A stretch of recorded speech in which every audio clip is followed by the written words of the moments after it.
Começamos agora mais um programa da série Diálogos Impertinentes. Esta é uma promoção conjunta do jornal Folha de São Paulo, do SESC, Serviço Social do Comércio, e da PUC São Paulo. Nós estamos ao vivo do Teatro da Universidade Católica, na capital paulista. É uma produção da TV PUC e uma transmissão para todo o Brasil da STV, a rede SESC-SENAC de televisão. Diálogos Impertinentes hoje trata do tema o evolucionismo. Nossos dialogadores, em torno dessa temática, o Mário César Cardoso de Pina, que é zoólogo, formado pela Universidade Federal do Rio de Janeiro, PhD em Biologia Evolutiva pela City University of Nova York, de New York, e American Museum of Natural History. Ele, o Mário César, é professor titular e vice-diretor do Museu de Zoologia da Universidade de São Paulo. Também é pesquisador associado do Smithsonian Institution, compondo o corpo de conselheiros da International Organization for Systematic and Evolutionary Biology. O Mário César atuou como docente e pesquisador visitante em muitas universidades no Brasil e no exterior, além de ser autor de dezenas de artigos científicos e pesquisas, entre elas sobre ictiologia, reconstrução filogenética e evolução. O Mário César Cardoso de Pina dialogará nesse tema evolucionismo com Naor Neves de Souza Júnior, que é geólogo formado pela Unesp, a Universidade Júlio de Mesquita Filho, com mestrado em geotecnia e doutorado em engenharia civil, ambos pela Universidade de São Paulo. O Naor é docente da UNASP, que é o Centro Universitário Adventista na área de ciência e religião, desde 1995, e coordena o curso de engenharia civil desde 1999. Naor foi professor de geologia de engenharia e de levantamento geológico e geotécnico da USP, em São Carlos, na Escola de Engenharia, de 90 a 94, e também de geologia geral e outros na Unesp, entre 1982 e 1990. O Naor Neves tem inúmeros artigos publicados nas áreas de geotecnia e ciência versus religião, e é autor do livro Uma Breve História da Terra, publicado em 2004 pela Sociedade Criacionista Brasileira. Para mediar esse diálogo sobre evolucionismo, nós temos Oscar Pilagalo, representando aqui o jornal Folha de São Paulo, e a minha, Mário Sérgio Cortella, que sou professor titular do Departamento de Teologia e Ciências da Religião da PUC São Paulo. Queria começar essa conversa sobre evolucionismo perguntando ao Mário, você que trabalha muito com zoologia, e especialmente ictiologia. Eu me lembro dos documentários até que eu mesmo assisti, que você fez, que saiu no National Geographic, sobre bagres, é isso? Na Amazônia. É verdade. É uma coisa curiosa imaginar um brasileiro que lida nessa questão diretamente, esse tipo de estudo, e especialmente porque quando se pensa em evolucionismo, se pensa em Charles Darwin, que jovem ainda passou também aqui pelo Brasil, tem um pequeno relato dele sobre a estada dele em Salvador, que ele registra ali no diário. E a discussão sobre evolucionismo, ela não é exclusivamente de Darwin, naquele momento já havia, como você sabe bem, algumas discussões anteriores, mas ele traz isso à tona. Você acha que o Brasil tem alguma contribuição do ponto de vista científico que seja marcante nesse debate, na defesa do evolucionismo? Olha, o Brasil atualmente, você mencionou a área de ictiologia, que acontece de ser a minha especialidade.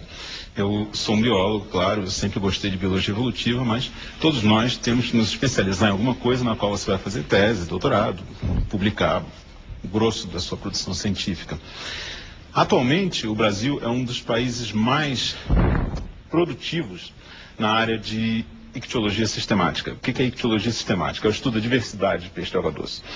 Isso tem várias razões históricas, mas também é por causa da nossa imensa diversidade de peixe de água doce. Isso, de alguma forma, é um substrato muito importante no qual as pessoas sabem que podem trabalhar e fazer uma carreira. Então, hoje, se você me perguntasse qual o ranking de países que mais são, diria, produtivos e avançados na área de sistemática de peixes, eu diria que é Estados Unidos primeiro, Brasil segundo. Não era verdade 20 anos atrás. Isso é um fenômeno relativamente recente. E essas pessoas trabalham não só com diversidade descritiva, mas também com diversidade do ponto de vista evolutivo. Elas estão trabalhando não só em entender quantas espécies a gente tem, quais espécies existem. Aqui tem muita coisa nova, muitas espécies que não foi descrita, mas também quais são as relações evolutivas, que tecnicamente são chamadas relações filogenéticas, entre essas espécies. Então eu diria que a contribuição do Brasil, é claro, se você for ver no século XIX, não tem, na época de Darwin, a época em que isso realmente floresceu de uma maneira socialmente impactante, não havia nada. Mas se você for ver agora, nos últimos anos, o Brasil certamente tem um papel importante. É claro que eu poderia sair da minha área de ictiologia e para outras áreas também. A genética de populações brasileira floresceu bastante a partir da década de 60. E hoje em dia a gente tem especialistas em praticamente todas as áreas evolutivas, de evolução molecular até evolução de biotas, que é a biogeografia. Naor, como é que você vê a presença do Brasil nessa discussão sobre evolução, sobre evolucionismo? Você que é um geólogo, né, que fez seus estudos de mestrado, doutorado, tem formação e ensinou nessa área, né? A ideia de o Brasil ser um dos países onde a discussão sobre evolucionismo, do ponto de vista da comprovação, né, daquilo que a ciência traz como seus avatares centrais, ser um local, em função da diversidade, onde isso é especial, é algo que soa para você como um local onde a ideia do evolucionismo é mais forte, ou nós temos terreno para discussões ou hipóteses não evolucionistas aqui? Bem, eu diria que tradicionalmente os países protestantes esse confronto é mais frequente, especialmente nos Estados Unidos e na Austrália. São países de tradição protestante. Eu creio que no Brasil não tem sido tão frequente, e inclusive parabenizo a direção desse programa pela escolha do tema, porque esse assunto está tomando corpo e se tornando presente muito, muito mesmo nos Estados Unidos. E eu creio que estão surgindo questionamentos e como nunca, está havendo um espaço, uma abertura, creio eu, democrática para que os dois principais modelos das origens sejam apresentados. E quando você fala nos Estados Unidos, na Austrália, você menciona países, né, de orientação protestante, reformada. Você acha que existe algum movimento de natureza religiosa que leve nos países de maior hegemonia protestante esse tema, criacionismo, evolucionismo, vir à tona? Porque o Brasil, majoritariamente católico na sua história, por que é que isso seria então secundarizado? Eu creio que não seria apenas uma reação, uma ação por parte da comunidade científica protestante. Está havendo, inclusive, questionamentos dentro do próprio evolucionismo. Muito embora isso não tenha aparecido com frequência, como deveria aparecer, pela mídia mesmo, nas instituições de ensino superior, está havendo muito questionamento dentre os próprios evolucionistas com relação à evolução, como se o neodarwinismo realmente não respondesse muitas questões frente aos novos dados e novas descobertas em várias áreas, não só na biologia, mas na geologia, eu diria a física e assim por diante. Pois não? O evolucionismo, como você mencionou, realmente pode não responder todas as questões. Mas, por outro lado, quer dizer, eu acho que hegemonicamente a ciência tende a buscar respostas dentro do evolucionismo e não voltar atrás e ir para o criacionismo ou alguma forma assemelhada. Porque nos Estados Unidos se fala de um tal de neocriacionismo, que não é exatamente o criacionismo, mas é uma coisa parecida. Enfim, quer dizer, você acha que essa fissura que você está descrevendo, ela realmente é muito relevante, ou a hegemonia do evolucionismo ela continua forte? Ela continua forte, mas eu diria que muitos se referem aos questionamentos como sendo ligados a aspectos superficiais ou periféricos. Eu diria que não. Esses questionamentos estão sendo levantados, inclusive, nos postulados básicos, fundamentais do evolucionismo. E eu diria que, historicamente, se formos analisar desde o início da ciência moderna, iremos verificar que, especialmente no século XVI, XVII, quando a ciência moderna surge realmente de maneira expressiva, a ciência e a religião caminhavam juntas. Essa dicotomia surgiu de maneira paradoxal com o iluminismo, ao mesmo tempo que ele veio trazendo liberdade, livre expressão, o clero Mas são hipóteses que se excluem, não? Olha, essa pergunta me foi feita a semana passada. Estava num evento uma jornalista da Globo fez a seguinte pergunta: mas como é possível vocês conciliarem ciência e religião se elas atuam em campos opostos? Nesse aspecto, se for permitido um momento da nossa discussão, seria interessante que eu definisse realmente o que significaria criacionismo, que eu creio que, de modo geral, isso não tem sido colocado da maneira correta pela mídia. Eu queria que o Mário fizesse uma definição daquilo que você entende por evolucionismo, certo? Inclusive perguntar a você, e depois, sem dúvida, trazer com o Naor também, tá? Na tua convicção, como pesquisador cientista, né, o Naor levantou algumas vezes a hipótese do evolucionismo ter hoje, né, vários questionamentos, o que é uma coisa usual em ciência, mas existe algum abalo, né, da convicção da teoria evolucionista? Em outras palavras, para você, evolucionismo é uma hipótese ou é uma lei científica? Para mim, evolucionismo, eu já não gosto muito da palavra, porque ismo dá a impressão que é alguma coisa como islamismo, ou comunismo, ou capitalismo, alguma ideologia. Não, eu falo de evolução, né? Existem duas coisas, duas frentes nas quais a gente pode entender a evolução. A primeira é o fato da evolução, ou seja, é a simples constatação de que os organismos vivos, eu estou falando só de evolução biológica, a gente pode falar de evolução de outros sistemas históricos, mas eu vou restringir a biológica, que é o cerne, o foco do nosso debate, eu suponho. A evolução como fato, ela é a constatação de que os organismos compartilham ancestrais comuns, de que os organismos estão unidos por relações históricas. Ou seja, eles não têm origens independentes. Os organismos são parte de um todo que envolveu diversificação. Ou seja, os organismos, os seres vivos são diversos porque eles se tornaram diversos com o tempo e não porque eles foram criados diversos abruptamente. Então, o cerne do evolucionismo, como constatação, a partir dos dados, a partir do que a gente vê, é esse. É de que existem relações evolutivas. Uma outra coisa é você ter os mecanismos que vão explicar como essa diversificação, como os processos evolutivos atuam sobre as espécies para resultar nesse padrão que nós vemos hoje. Então, se tivesse que, olhando o panorama evolutivo como um participante do campo, eu não vejo nenhum abalo na teoria evolutiva, no fato evolutivo, na percepção de que os organismos estão relacionados. Isso eu acho que tem sido verdade muito antes de Darwin já. Os padrões de diversidade e a organização hierárquica dos atributos dos organismos, ou seja, das características, são coisas que praticamente nos esfregam na cara que há alguma origem hierárquica dessa diversidade. E isso exclui a ideia de criação? Isso exclui a ideia de criação, no meu entender e no entender da maioria das pessoas que trabalham com esse tema. Eu não vejo essa tensão. Eu vejo, é claro, as tensões normais que existem em qualquer campo científico acerca de mecanismos específicos, acerca de qual modelo de evolução molecular explica isso ou aquilo, qual hipótese de parentesco filogenético é mais corroborada, de qual método é mais favorecido que o outro. Isso existe, claro, como em todo o campo científico, é uma coisa normal. Aí nós vamos voltar. Naor, como é que você define, então, a ideia de criacionismo ou de criação, para pegar a noção de evolução, para evitar o excesso do ismo, né, para ele não ficar mera ideologia? Vamos aos fatos.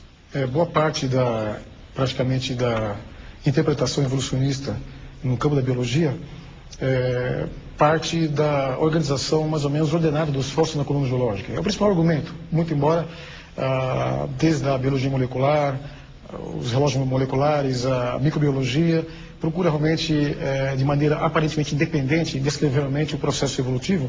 Praticamente, o registro fóssil que concede ou confere os principais elementos para a construção realmente do modelo evolutivo. Bom, os fatos, realmente, um registro fóssil é uma realidade.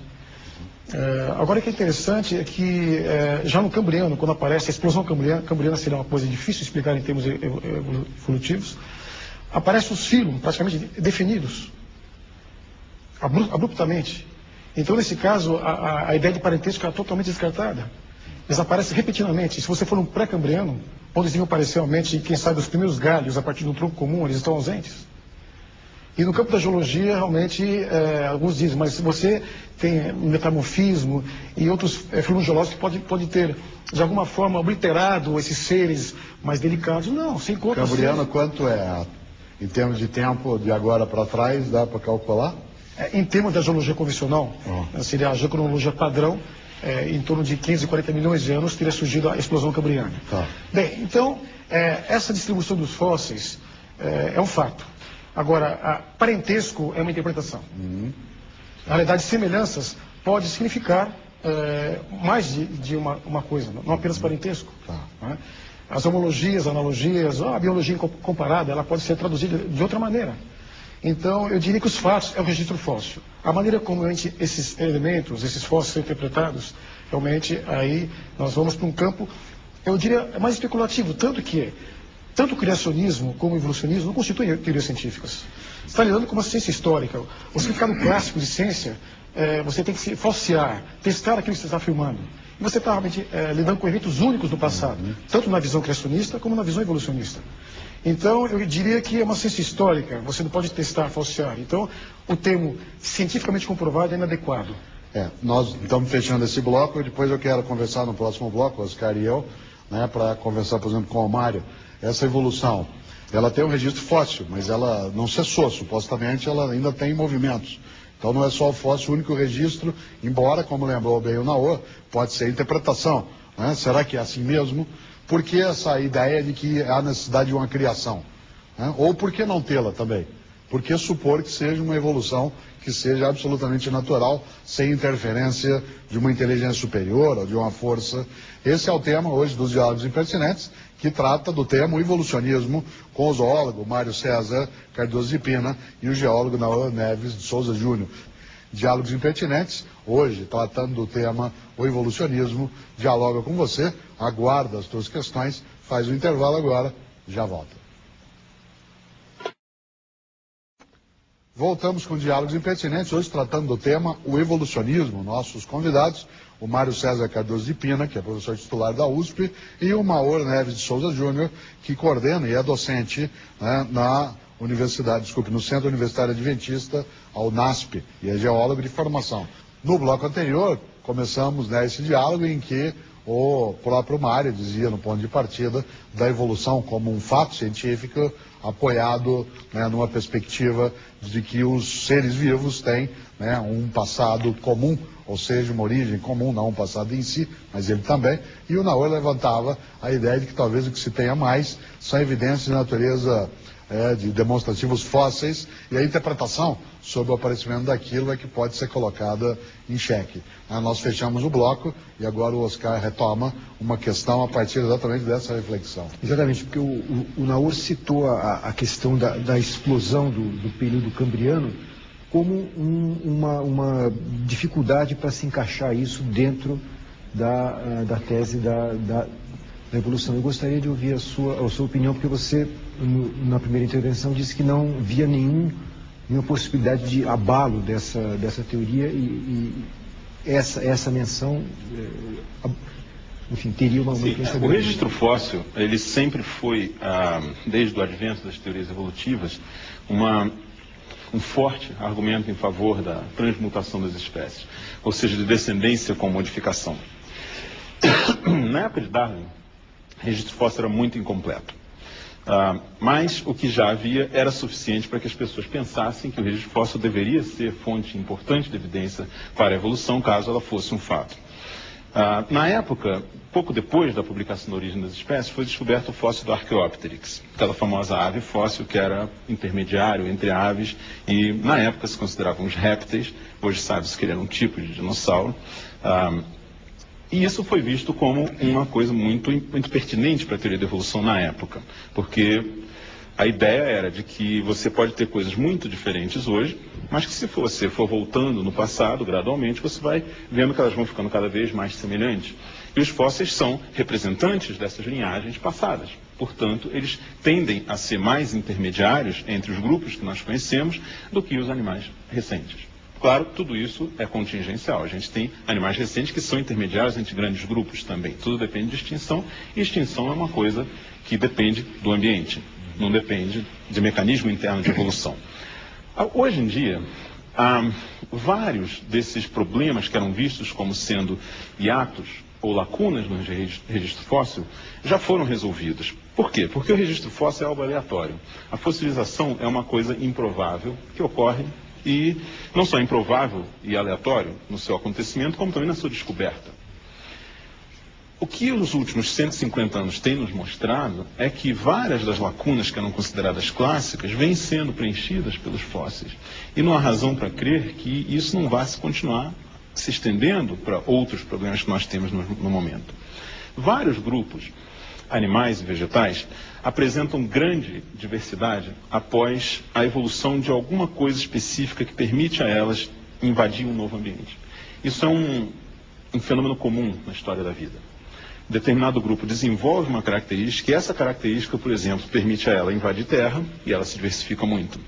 O que aconteceu no Cambriano provavelmente foi algo parecido relacionado à metamerização, ou seja, a segmentação do corpo, à integração de uma multicelularidade eficiente, que permitiu aos organismos realmente se diversificar de acordo com os ambientes que havia na época.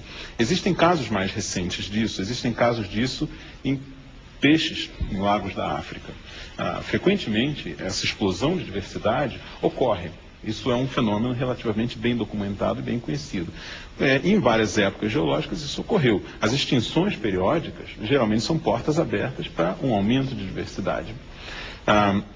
Vários casos emblemáticos de lacunas no registro fóssil, por exemplo, a origem de aves, a origem de baleias, que são mamíferos muito diferentes dos outros mamíferos. Eles foram considerados por muito tempo como grandes lacunas que precisavam de uma explicação, porque não havia o registro fóssil. Nos últimos 30, 40 anos, essas lacunas foram sendo gradualmente preenchidas. Hoje, a evolução de cetáceo, que é o grupo que inclui baleias, golfinhos, que são mamíferos muito diferentes do resto, ele é praticamente descrita passo a passo. Existem fósseis de todos os tipos, levando desde animais que pareciam com um cachorro, uma mistura de cachorro com anta, até uma baleia. Existe registro fóssil de tudo, inclusive da migração das narinas. Melhor que isso, só se a gente tivesse um videotape da evolução. O registro fóssil está completo, nesse caso. É claro, você sempre pode querer um pouquinho mais. Sempre é possível. Existe um limite no quanto você pode subdividir um contínuo. A evolução das aves também. A evolução das aves hoje é documentada por uma imensidão de fósseis que praticamente cobrem toda a diferença, a divergência que existe entre as aves modernas e os dinossauros, uma parte dos dinossauros. Então, mas por que, por exemplo, o Naor não se satisfaz com a tua explicação? Enquanto você falava, ele, evidentemente, estava atento, mas vez ou outra manifestava alguma discordância.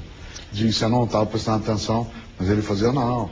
É como se não tivesse essa prova, não tivesse o preenchimento da lacuna. Tendo visto que o Naor é um cientista de formação, você acha que é a divergência de ponto de vista dentro da ciência, ou é a tua perspectiva de fé que te leva a pensar assim? Não, vamos aos fatos. O registro fóssil é um fato. Agora, muitas vezes ele é utilizado, colocado, muitas ilustrações, colocando seres intermediários fictícios, que na verdade não existiram. Desde Darwin, ele mesmo esperava que as lacunas fossem preenchidas, mas é incrível, com raríssimas exceções, dele para cá, quase todas as descobertas de fósseis se encaixam naquilo que já existe. Então, a necessidade de seres de transição é imensa, devia ter realmente bilhões, trilhões de seres de transição. Talvez o único ser de transição que possa ser considerado seria o Archaeopteryx, mas é uma ave plena, uma ave extinta, diferente das de hoje. Da mesma forma que o ornitorrinco é um ser estranho, com características intermediárias também, tipo mosaico. Não indica necessariamente ancestralidade ou parentesco. Então, quando se fala em registro fóssil, na realidade, eu diria que o grande problema é os seres. Então, é tanto que o próprio Gould, ele resolveu elencar, não adianta, o gradualismo não explica, ou seja, essa visão dos intermediários estarem presentes seria realmente uma ideia que favoreceria o gradualismo, mudanças lentas e graduais. Isso não está presente no registro fóssil. É tanto que Stephen Jay Gould colocou, o salto pontuado, mudanças rápidas, não é? Mas essas mudanças realmente rápidas não são verificáveis hoje. Eu diria que o principal problema, além de estar no registro fóssil com relação à sequência da evolução, falta os seres intermediários. Voltamos com Diálogos Impertinentes, hoje conversando sobre o tema, o evolucionismo. No bloco anterior, falávamos mais ao final, a partir de uma explicação bastante densa do Naor, sobre se havia possibilidade de se supor o evolucionismo, o criacionismo como sendo um elemento de explicação para a própria origem da vida E o Naor não chegou a especificar naquele momento isso, mas deu, né, fez uma explanação sobre a questão de que alguns indícios, né, de fenômenos que ocorreram no nosso planeta, a partir de bases geológicas, eles teriam informação, inclusive, no registro religioso dos judeus e dos cristãos, né, e também dos islâmicos, que é o texto religioso hebraico. Né. É curioso também, como perguntava eu, né, logo no final do bloco, se o Mário César, que é um zoólogo e que não está trabalhando tal como o Naor, com um ponto de vista também religioso, se havia alguma evidência de extinção, né, em massa das espécies e um renascimento da vida, que o Naor não explicou, depois sem dúvida ele fará. O Naor citou algumas vezes Stephen Jay Gould, e ele tem uma frase, Jay Gould, que eu gosto demais, grande, né, pensador já falecido, que ele diz o seguinte: não basta um homem ser perseguido para se tornar um novo Galileu. Como ele, Galileu, ele tem que estar certo. Certo? Pergunto eu, existe evidência de extinção em massa da vida no planeta? Sim, existem várias evidências. O registro fóssil, aliás, é a razão pela qual a gente tem a escala geológica dividida da maneira como ela está dividida. Devido a mudanças faunísticas muito pronunciadas, muito bem marcadas. Existem várias hipóteses para se explicar o porquê desses padrões. Uma das mais favorecidas é que existem impactos meteoríticos na Terra periódicos, não é a única, claro, e que resultam na extinção de grande parte da biodiversidade, não toda. As piores extinguiram por volta de 95% das espécies, de acordo com o registro fóssil, claro. Outras foram menos, da extinção dos dinossauros Cretáceo foi aproximadamente 65% das espécies, 70% das espécies do registro fóssil. É claro que o registro fóssil tem aquelas espécies que deixam fósseis, que têm partes duras, que têm partes que são fossilizáveis. Mas é claro, sempre sobraram espécies nessas catástrofes, espécies essas que se tornaram a base da diversificação do próximo período. Então, isso eu acho que é ortodoxia na evolução de hoje. Não existe problema com extinções periódicas, como isso é chamado. Há vários pontos na exposição do Nahor que eu acho que necessitam de mais esclarecimento. Por exemplo, voltando à questão das lacunas no registro fóssil, eu realmente não posso concordar com a ideia de que o registro fóssil é dessa forma tão incompleto e que só existem esses intermediários. Hoje em dia, intermediários são encontrados em praticamente todos os grupos, né? Não só de vertebrados, mas no grupo de peixes com que eu trabalho, existem fósseis unindo praticamente todos os grandes grupos de peixes. As aves estão unidas aos dinossauros facilmente, com uma sucessão de pelo menos 25 fósseis bem conhecidos. Os cetáceos também, conforme eu já mencionei. Isso só para ficar nos vertebrados. Se a gente for para os invertebrados, existe também toda uma série de fósseis intermediários. É claro que existem ainda lacunas entre grandes grupos, em alguns grandes grupos. Isso vai ser preenchido com o tempo, espera-se, seguindo o padrão que tem sido. E não tem de maneira nenhuma impedido que as relações evolutivas desses organismos sejam reconstruídas através dos métodos comparativos que são normais, né? São inferências evolutivas, mas a ciência é baseada nessas inferências indiretas sempre, né? As coisas óbvias já foram descobertas há muito tempo. A questão do gradualismo versus saltacionismo, e o nome dessa hipótese do Stephen Jay Gould é equilíbrio pontuado, ela tenta explicar de que maneira, às vezes, aparentemente, você tem um salto brusco na evolução. Em vez de ser paulatino, aparentemente. Mas o cerne da teoria é justamente esse. É de que não é um pulo aparente. Porque as populações, elas evoluem muito mais rápido quando o seu tamanho é pequeno.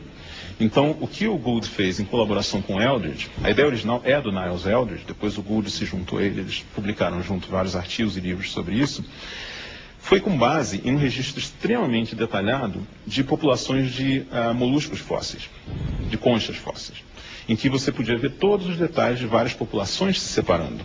Então, com isso, eles perceberam que muitas vezes o padrão evolutivo, que aparentemente é um pulo, ele na verdade é uma pequena população que se separou, teve uma taxa de evolução mais rápida. Isso tudo é lido num registro fóssil extremamente detalhado, porque concha é uma coisa dura, então se fossiliza muito bem por muito tempo, e depois ela se juntou à população original e ocupou a área daquela população. Então dá a impressão que uma espécie sucedeu a outra muito rapidamente, quando na verdade houve um período de evolução numa população menor, que depois ocupou a área da espécie ancestral e dá a impressão no registro fóssil, se você não tiver acesso a tudo isso, de que foi um pulo. É claro que as taxas de evolução sempre variam muito, de grupo para grupo e ao longo do tempo. Existem grupos que evoluem muito lentamente, que têm mais ou menos a mesma cara hoje que eles tinham 500 milhões de anos atrás, e existem espécies que mudam muito mais rápido. Tudo isso depende de contingências da história. Mudamos rápido. Nós mudamos muito rápido, por exemplo. Agora, se você pegar um braquiópodo, existem espécies que são praticamente indistinguíveis de fósseis de quase 1 bilhão de anos. Então, as taxas de evolução variam muito. E isso, eu também não acho que seja um desafio à teoria evolutiva. Eu acho que isso se enquadra dentro do que se espera, aliás. Mesmo que a gente não tivesse esses casos todos, eles seriam previsíveis, porque é normal que isso aconteça. Populações grandes têm uma inércia maior, uma inércia genética maior. Populações pequenas evoluem muito rápido. Existem casos, a gente mencionou o assunto rapidamente, mas depois não voltou a ele, de fatores evolutivos atuando no momento. Existe isso? Sim. Existem muitos casos disso. E existem casos disso, inclusive, nos tempos históricos.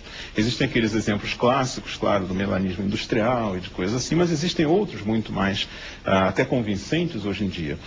Só um que me vem à mente agora, por exemplo, uma introdução que fizeram de salmão, que os americanos chamam de sockeye salmon, é uma espécie de salmão, no Lago Washington. Isso foi na década de 50.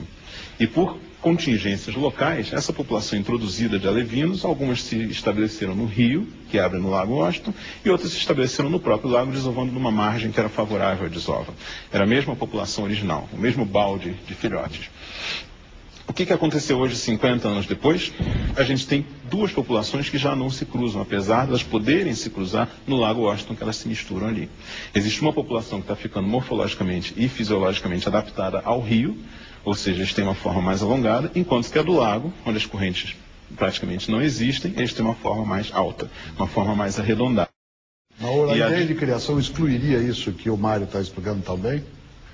Ela exclui, por exemplo, essa lógica dos peixes que ele apronta agora, etc. A noção de criação teria de excluir esta ideia de evolução que ele aponta? Eu passo em seguida, mas um pouquinho antes com relação ao próprio registro fóssil, muito embora eu seja geólogo, o Mário é um biólogo, a paleontologia é uma interface. Podemos realmente navegar um pouquinho nessa área, que é uma interface entre a geologia e a biologia. Mas o que chama atenção realmente no registro fóssil é o próprio registro fóssil. A maneira realmente como os fósseis são encontrados. Eu diria que é pura interpretação você tirar cenários de ambientes onde os seres estão se desenvolvendo naturalmente, depois desaparecendo. Quando você analisa uma camada geológica, por exemplo, e tem uma camada e outra, você, de modo geral, no Fanerozoico, onde realmente você tem os fósseis em grande quantidade, vai do Cambriano até o recente, mas praticamente eu diria do Cambriano terciário, você tem muitos fósseis. Você irá verificar que os contatos entre as camadas que tem fósseis são contatos plano-paralelos. E muitos desses contatos, a evolução coloca como existindo períodos de tempo prolongados entre um e outro. Isso é um absurdo, porque em vários casos a rocha passa para a outra de maneira gradual. E o contato realmente sendo plano, paralelo, qualquer tempo geológico, não precisa ser de milhões de anos, alguns milhares de anos, seria o suficiente para estabelecer um parorrelevo. Então você tiver contatos irregulares. Isso não percebe isso. Então isso você explica, eu entendo, mas você não explica para mim uma coisa ainda. Você vem dentro dessa reflexão resistindo a algumas interpretações em relação aos registros fósseis. Sim. Mas o que isso tem a ver com a ideia de criação? Sim, eu chego lá. Não, mas é que você fala, você chega lá, mas nós já estamos no terceiro bloco. Sim, mas tem que chegar. É bom dizer, voltar a dizer, que as lacunas são muito maiores do que os intermediários. Mas as lacunas provam o quê? Que existe um Deus criador, é isso? Ok. Respostas simplistas, eu creio que... Vamos aproveitar o tempo que nós temos aqui. Rapidinho. Na realidade, o registro fóssil não permite interpretação pela geologia, porque os fatores intracamada são fósseis, estão lá. E uso o termo estase para explicar realmente uma mudança, mas eles são evidências de catástrofe. Estão soterrados lá. Não há como...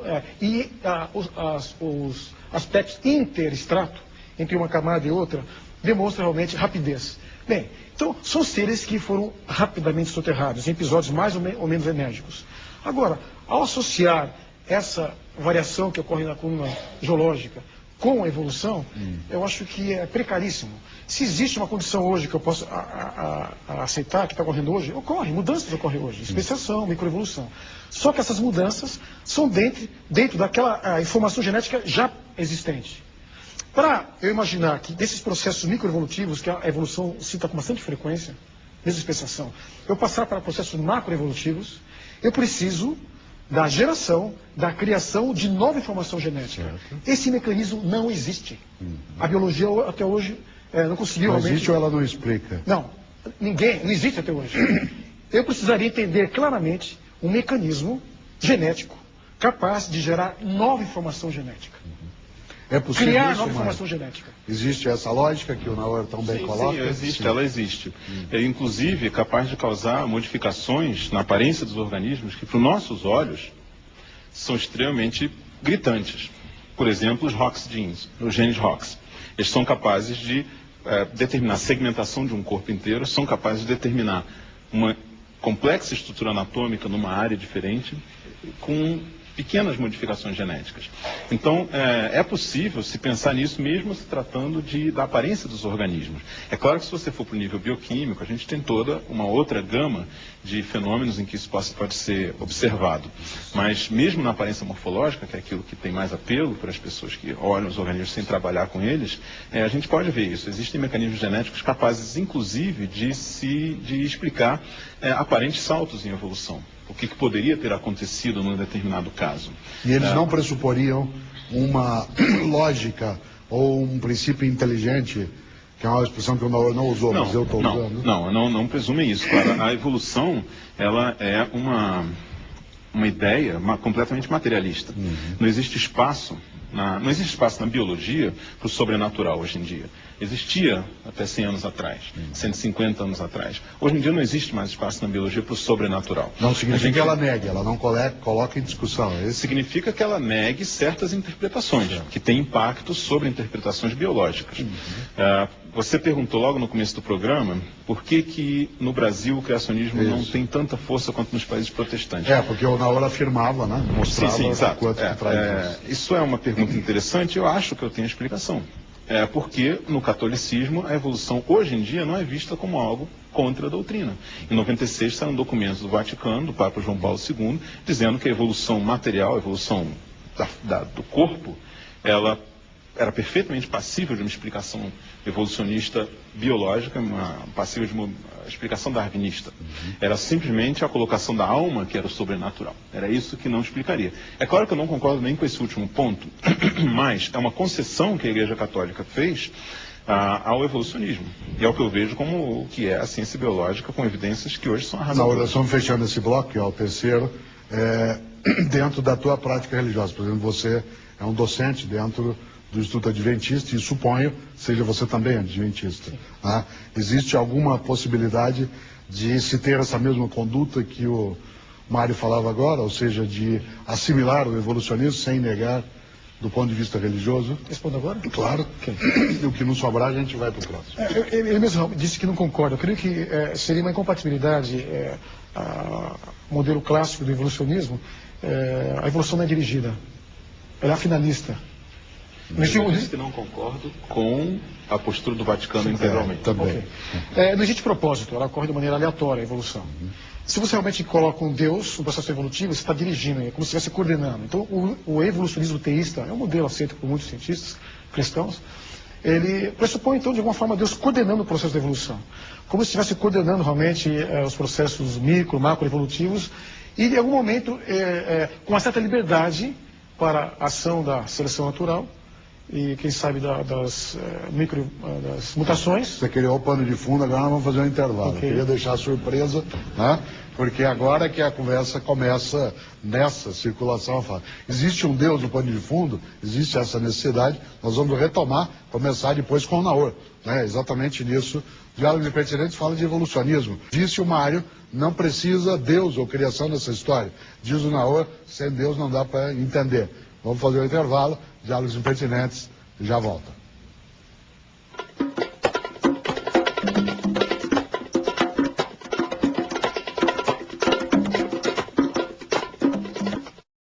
Voltamos com Diálogos Impertinentes, hoje tratando do tema o evolucionismo. Nós dialogadores, o Mário César Cadores de Pina, que é zoólogo, professor titular da Universidade de São Paulo, e o Naor Neves de Souza Júnior, que é geólogo e é um dos coordenadores dentro da UNASP, que é o Centro Universitário Adventista.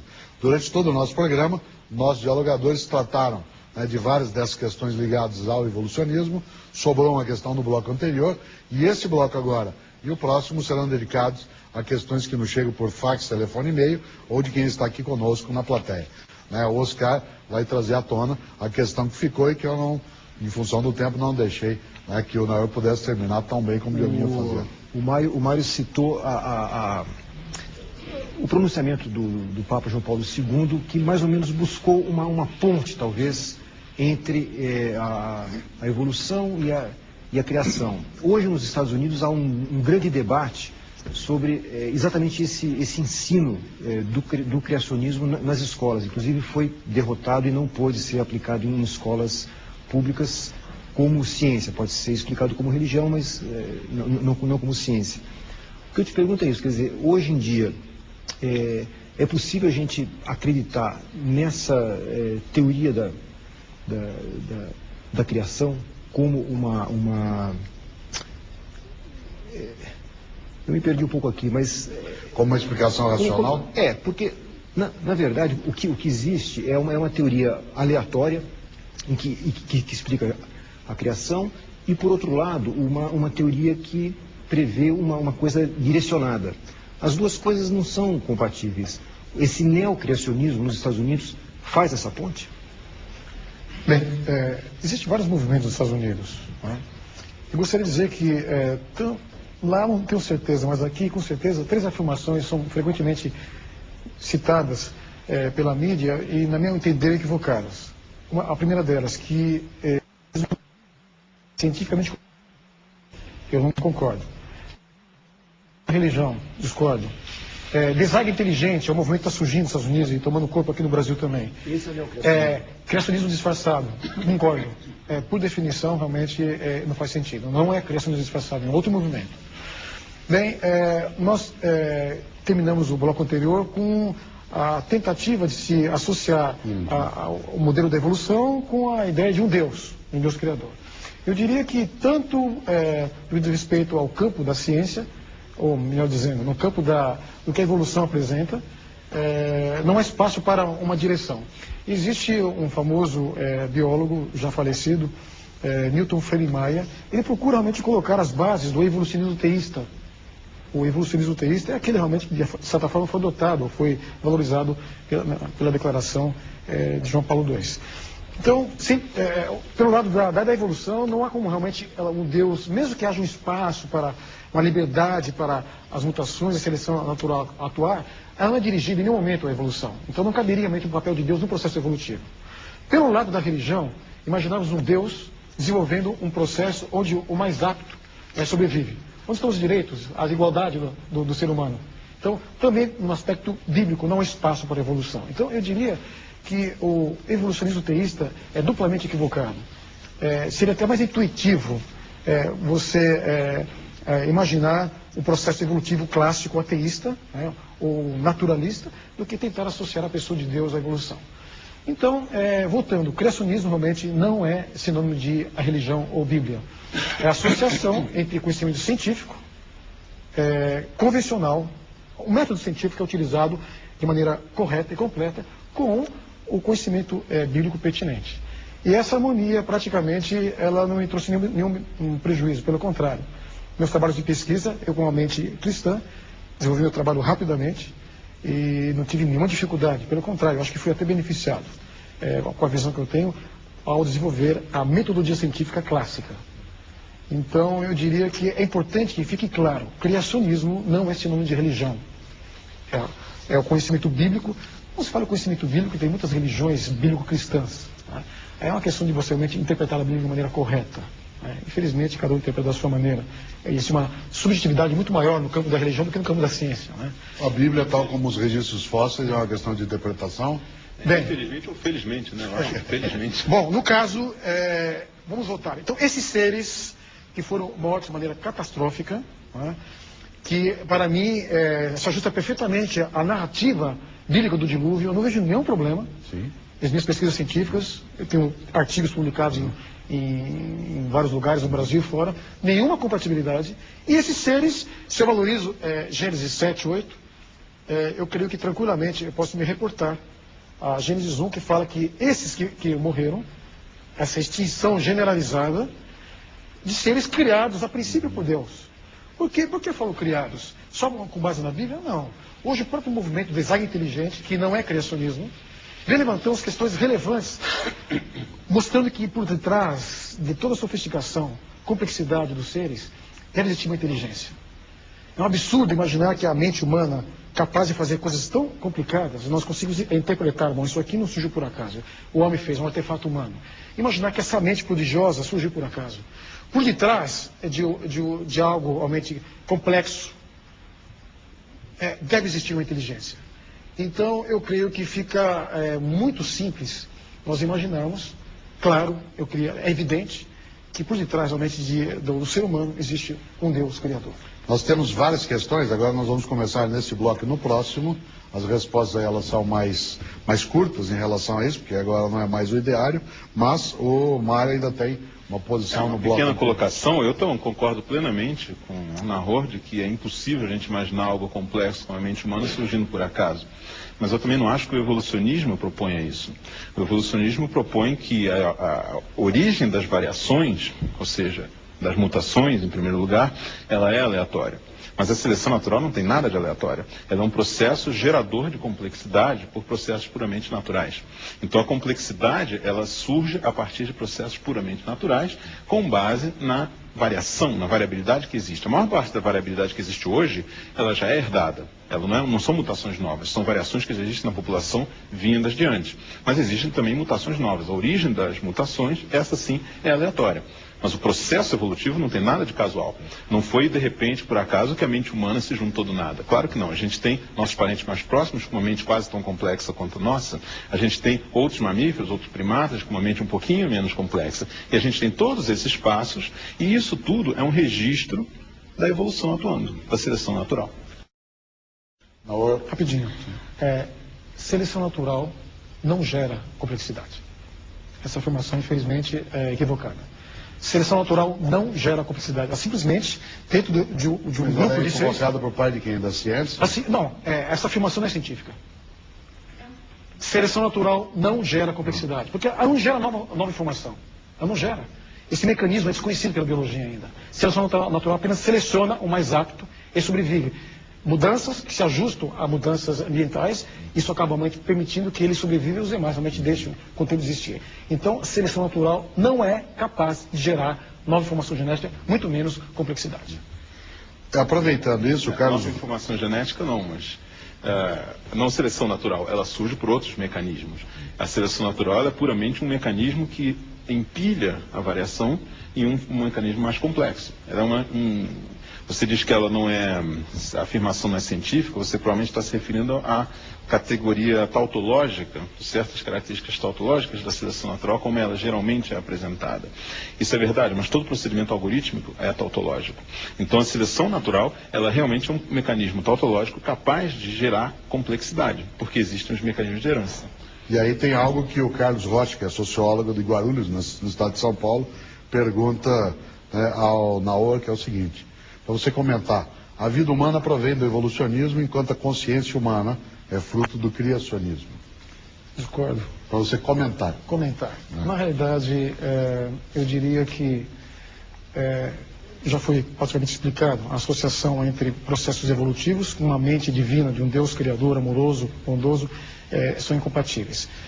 Não há como associar realmente processos evolutivos com a ação de um Deus, o Deus bíblico com isso. Agora, pode ser outro Deus, não bíblico. Aí realmente não seria um Deus bíblico. Oscar? Tem uma pergunta aqui do Vendel Lima para o Maio. Vida pode surgir da não vida? Sim. Eu acredito que sim. É claro que esses passos iniciais da vida eles só podem ser feitos por simulações.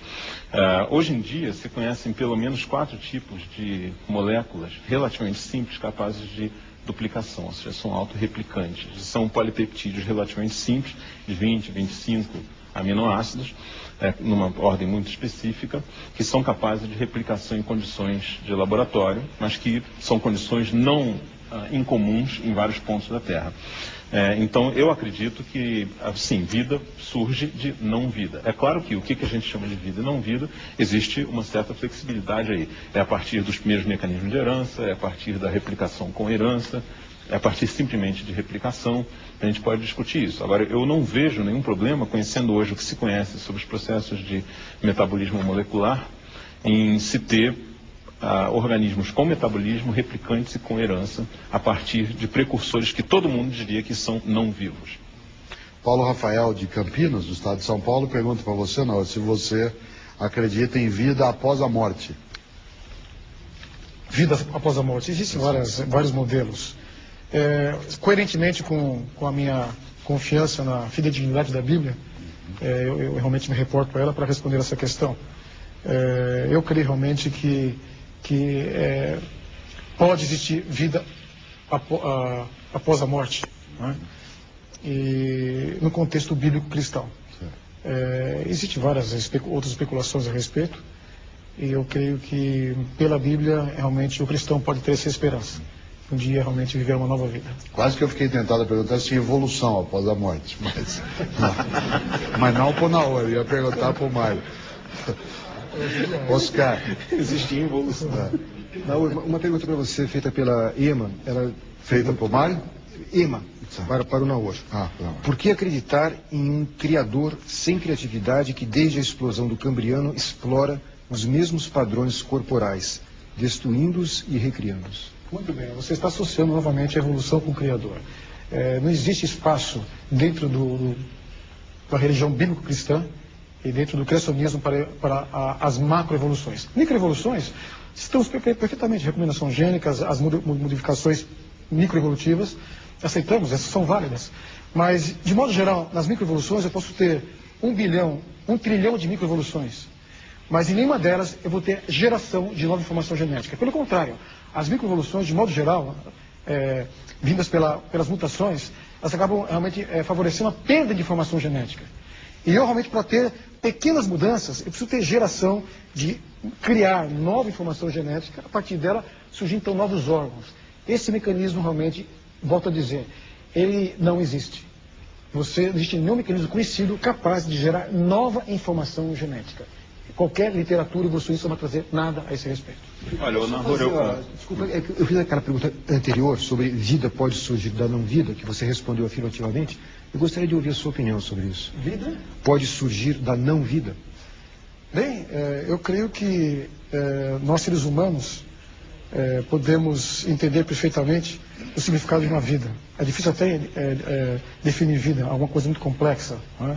Um ser vivo e um ser morto, que diferença grande existe entre um e outro. Então, eu creio que a vida jamais pode surgir de não vida. Inclusive, o princípio da biogênese, que é da própria biologia, vida só provém de vida.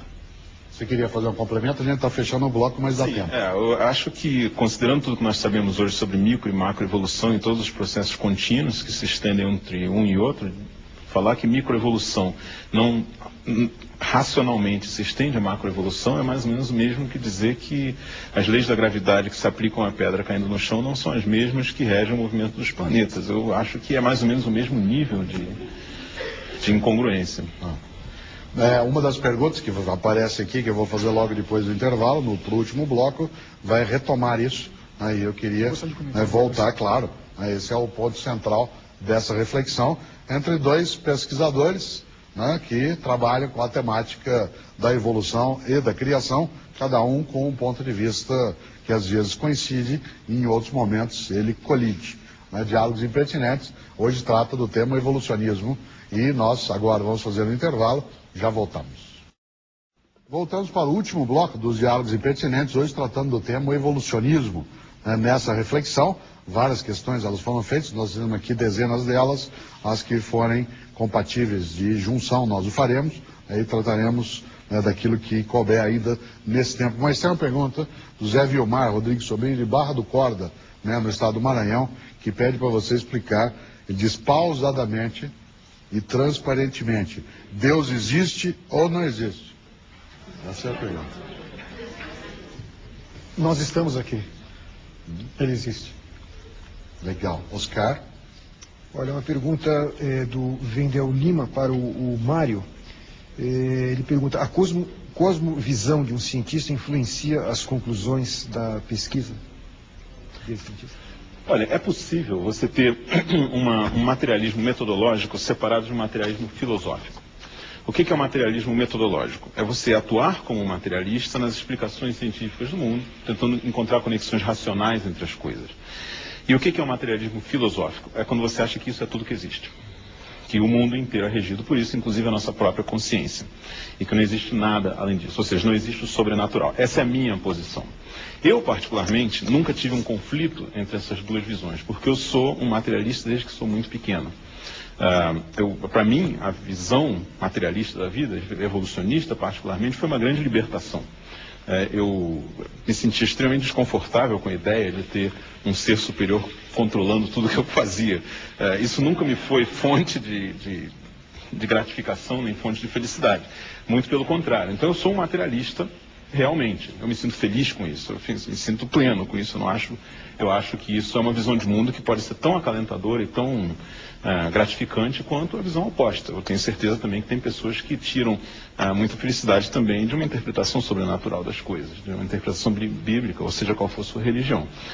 Eu acharia extremamente difícil separar as duas coisas, mas eu acho possível. Dobzhansky, que foi um dos grandes evolucionistas do século XX, um geneticista russo emigrado para os Estados Unidos, ele acreditava em evolução, claro, ele foi um dos grandes contribuidores, ele rezava toda noite para a igreja ortodoxa dele. Então, se ele conseguiu, o grande Dobzhansky, eu acho que é possível. No meu caso particular, pessoalmente, eu acho que não seria possível. Paulo Bufal, de Linhares do Espírito Santo, faz um comentário. Ele diz, citando uma antiga frase, se os cavalos soubessem pintar, os deuses teriam cara de cavalo. Falando da projeção do antropomorfismo, que é muito usual aqui entre nós humanos. O Luiz César Schiavetto, de Poços de Caldas, Minas Gerais, manda um e-mail, e ele pergunta a você, ao citar o filme clássico do Herzog, O Enigma de Caspar Hauser, se você acha que o domínio da competência linguística é um componente genético, ou dito de outra forma, até que ponto o conhecimento tem uma realidade biológica evolutiva. Para mim. Isso, para você. Olha, eu acho o seguinte, a evolução da linguagem, ela presume a evolução de uma série de características neurais no ser humano que servem como substrato para a evolução da linguagem. Depois que eu tive a minha filha, eu fiquei muito impressionado da maneira natural como a linguagem vem. Ela não é uma coisa, inclusive a escrita. As crianças são curiosas sobre os símbolos, elas perguntam o que aquilo significa aos adultos. E elas aprendem mesmo que você não as ensine. Então eu acho que existe muito de natural na evolução cultural da humanidade, em consonância com a evolução cerebral, que permite que a gente interprete a evolução da linguagem como algo realmente inerente. Embora, é claro, as línguas não estão geneticamente determinadas e talvez nem sequer a linguagem verbal como nós a conhecemos, como nós usamos hoje. Mas eu acho que o substrato para que isso possa se desenvolver evoluiu em consonância com a habilidade verbal, que é uma evolução cultural. A evolução não necessariamente é só biológica, a evolução pode ser cultural. Para mim, evolução existe em tudo. O que acontece na biologia é simplesmente que os mecanismos de herança são bem conhecidos. São os mecanismos moleculares. A gente conhece hoje o DNA, sabe exatamente como se dá a herança em biologia. Em outras áreas, na evolução cultural, a coisa não é tão fácil de se analisar quantitativamente. Mas ela também existe. A gente pode falar de evolução cultural. A evolução das religiões, inclusive. Se você for ver a evolução do cristianismo, a gente vai ver que as igrejas que primeiro se separaram do cristianismo ortodoxo, a igreja ortodoxa da Etiópia, é muito parecida com o judaísmo. Por quê? Porque o cristianismo surgiu como uma seita judaica, que depois se diferenciou. Mas se você for ver os ramos iniciais do cristianismo, eles têm muitas coisas em comum, os tabus alimentares e outros, em comum com o judaísmo. Então, evolução cultural existe também. Só que os mecanismos de herança são diferentes. As partículas que evoluem são outras. Oscar?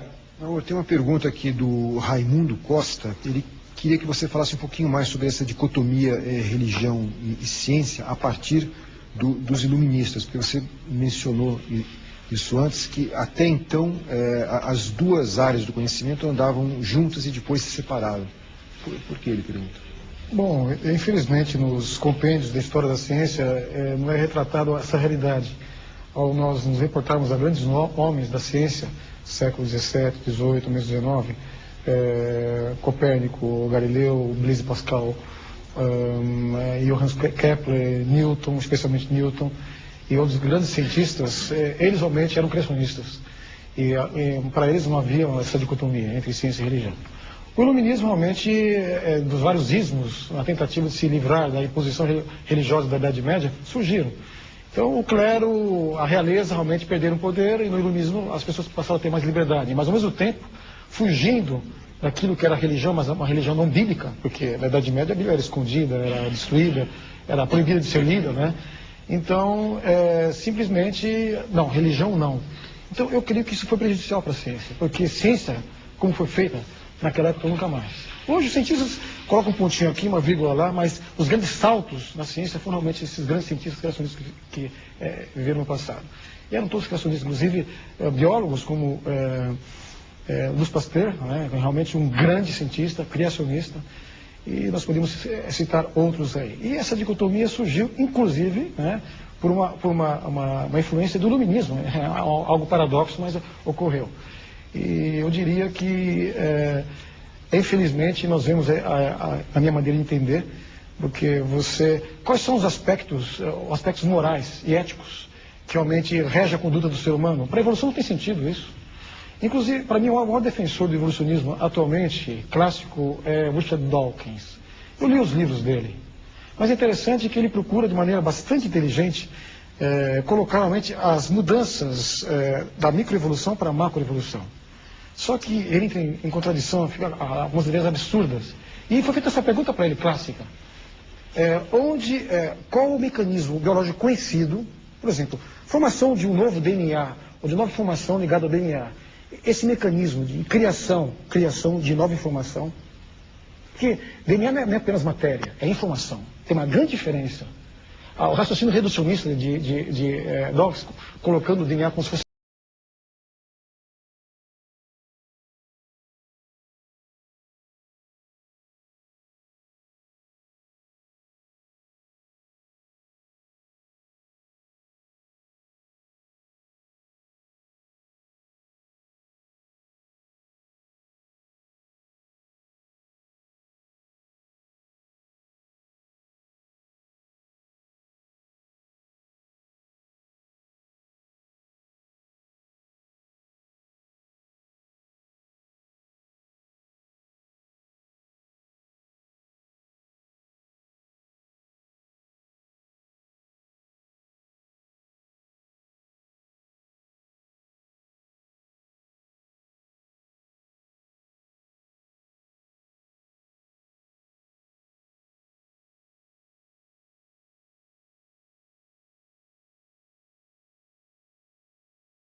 arbitrários, infanticídio. Então eu acho que a leitura cuidadosa da Bíblia, e eu acho que é por isso que a leitura dela foi proibida pela própria Igreja Católica durante tanto tempo, leva justamente a um questionamento de uma interpretação literal. É interessante porque várias vezes aqui, né, tanto o Naor quanto o Mário falaram na leitura da Bíblia, e você mencionou em algum momento até a proibição da leitura. Infelizmente, durante muito tempo, as populações não eram alfabetizadas. Né? Uma grande contribuição, aliás, que o movimento da Reforma protestante fez foi trazer a alfabetização, a própria leitura do texto religioso como uma forma de crença e de fé. E é interessante também como o próprio Darwin, né, no século XIX, um homem profundamente religioso, né, publicou as suas pesquisas com uma certa demora, né, em função do peso que a temática religiosa tem sim no dia a dia. Então, num programa como hoje, o Evolucionismo, a nossa capacidade, e agradecer a dois pensadores nesse campo, né, que se situam em pesquisas que buscam estar aclarando um pouco mais a própria compreensão do humano. Nem sempre as posições coincidem, como eu disse antes, às vezes colidem, mas sem dúvida alguma é um mistério fantástico que ciência e religião tentam explicar, trabalhar, e antes de mais nada, os diálogos impertinentes gostam de trazer no nosso dia a dia. Agradecer